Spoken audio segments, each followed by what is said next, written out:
Operation തൂഫാന്റെ ഭാഗമായി Thalassery police നടത്തിയ അന്വേഷണത്തിൽ MDMA വിതരണ ശൃംഖലയിലെ മുഖ്യപ്രതിയായ യുവാവ് അറസ്റ്റിൽ. ചിറക്കരയിലെ പുതിയ കുറുകൻ കണ്ടി മുജിതാബ് ആണ് പിടിയിലായത്. ബംഗളൂരിലെ ഒളിവിൽ കഴിയുന്ന പ്രതിയെ സാഹസികമായാണ് തലശ്ശേരി പോലീസ് പിടികൂടിയത്. തലശ്ശേരി മേഖലയിൽ MDMA വിതരണം നടത്തുന്ന മാഫിയയുടെ മുഖ്യകണ്ണി എന്ന് കരുതുന്ന ഇയാളെ ബംഗളൂരിൽ നിന്നാണ് അറസ്റ്റ് ചെയ്തത്. തലശ്ശേരി, കണ്ണൂർ ഡാസ്പസ് ടീമുകളും തലശ്ശേരി SAP സ്ക്വാഡും ചേർന്നാണ് പ്രതിയെ പിടികൂടിയത്.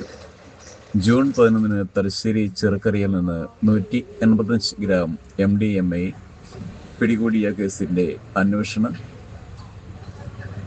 നടത്തിപ്പിലാണ് അറസ്റ്റ്. കഴിഞ്ഞ മാസം ന്യൂമാഹിയിൽ 0.86 ഗ്രാം MDMA പിടികൂടി. ഈ കേസിൽ നിന്നാണ് അന്വേഷണം പ്രതിയിലേക്ക് എത്തിയത്. ആവശ്യക്കാർ നേരിട്ട് പണം കൈമാറുകയും തുടർന്ന് ഇടനിലക്കാർ വഴി ആളൊഴിഞ്ഞ സ്ഥലങ്ങളിൽ അതിൻ്റെ മയക്കുമരുന്ന് നിക്ഷേപിച്ച് അതിൻ്റെ ലൊക്കേഷൻ ഉപഭോക്താക്കൾക്ക് കൈമാറുകയായിരുന്നു സംഘത്തിൻ്റെ പ്രവർത്തന രീതിയെന്ന് പോലീസ് പറഞ്ഞു. ന്യൂമാഹിയിൽ നടത്തിയ ഡ്രോപ്പുമായി ബന്ധപ്പെട്ട മുഹമ്മദ് സമീൽ എന്നയാളെ 185 ഗ്രാം MDMAയുമായി അറസ്റ്റ് ചെയ്തിരുന്നു. ഇയാളെ ചോദ്യം ചെയ്തതോടെയും ബാങ്ക് ഇടപാടുകൾ കേന്ദ്രീകരിച്ച് നടത്തിയ അന്വേഷണത്തിലൂടെയാണ് മുജിതാബ് അയിലേക്കും സംഘത്തിലേക്കും പോലീസ് എത്തിയത്.